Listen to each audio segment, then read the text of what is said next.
College sports fans have to learn new names every year, and more players are transferring during their college careers, making that an even tougher thing to do. At 5:30, we went on special assignment to find out why more college athletes are transferring to different schools and what could change for transfers in the future. Now in part 2 of the series, Derek takes a look at how the rise has made an impact at the University of Montana and how the Grizzlies are dealing with it. Several players have announced they are leaving the Grizzly basketball and football teams over the past few months. None caused a bigger reaction than Gress Jensen.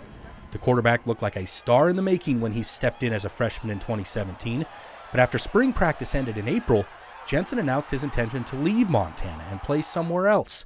The news shocked many Grizz fans, but when Bobby Houck came back to Missoula with a brand new coaching staff, he expected even more Grizzlies to leave. Since January, we've only lost 3 guys, and coming in the door, if you'd asked me what that number might be, I would have said in the 13 to 18 range. So we've got guys that are doing a good job and embracing what we want to do. Houck claims the small number leaving the program, even if it includes a significant player like Jensen, won't make the Grizz panic. They have their own transfer in Dalton Sneed to step in under center. But just like in his first stint at UM, Houck plans to rarely bring in transfers, unlike many other FCS programs that have their rosters filled with players that started somewhere else. It can be productive short term, but if you go back to your question about long term health and continuity in the program, that doesn't lend itself to that. A roster of over 90 players makes it easier for Grizz football to replace a handful of departures. On the basketball court, it's another story. Montana's men's team has seen 5 players leave since the end of the season. 4 have left the Lady Grizz. That includes freshman Carl Nicholas and sophomore Caitlin Lonergan, who both showed flashes of becoming something special. With basically a third of their team suddenly gone, 2 programs that each graduated only a single senior are now busy recruiting to fill the gaps.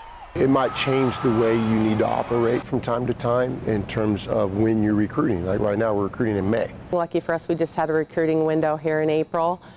You're looking at other kids that may be transferring that might want to come to your place. Every Grizzly coach says they have long conversations with each player that chooses to transfer, discussing the pros and cons of the move. So does the administration. An exit interview gives them an honest look into their programs.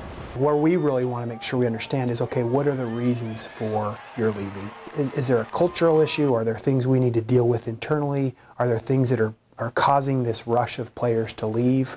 The administration heard a few frustrations from departing Lady Grizz. Haslam then discussed those concerns with the coaching staff, but he didn't find anything troubling. The coaches must move on quickly after a player leaves, but they admit the departures still hurt. It's always disappointing. You want them to have a good experience. That's why you brought them here in the first place. You care about them as people. You hope that their experience is a positive one. Unfortunately, when there's 15 kids on a roster and only 5 get to be on the court at one time, it's hard to make everybody happy. On special assignment, Derek Berkeley, MTN Sports. Now, UM coaches admit that each player leaving their program gets lumped into one group, but they do it for very different reasons. For example, the Lady Grizz had 1 player transfer to another school, another leave due to injury, and 2 chose to stop playing basketball to concentrate on their school.